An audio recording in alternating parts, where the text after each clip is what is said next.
السلام علیکم۔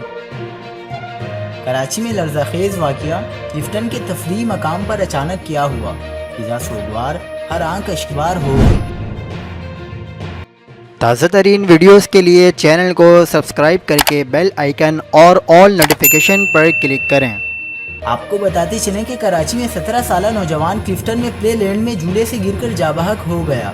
کلفٹن میں عبداللہ شاغازی کے مزار کے قریب قائم پلے لینڈ میں جھولے سے گر کر 17 سالہ نوجوان ولی اللہ جاں بحق ہو گیا۔ ولی اللہ اپنے رشتہ دار نوجوانوں کے ساتھ پلے لینڈ آیا تھا۔ حادثے کے وقت وہاں موجود عملے نے بتایا کہ نوجوان کی غفلت کے باعث واقعہ پیش آیا۔ متوفی نوجوان چلتے جھولے میں سیفٹی لاک کھول کر کڑا ہونے کی کوشش کر رہا تھا، جس کے باعث وہ تیز رفتار جھولے سے باہر گر گیا۔ کراچی پولیس کے مطابق حادثے کے نتیجے میں جاں بحق ہونے والے نوجوان کی شناخت ولی اللہ کے نام سے ہوئی ہے، جو کوئٹہ کا رہائشی ہے اور اپنے دوستوں کے ساتھ پارک میں پکنک منانے آیا تھا۔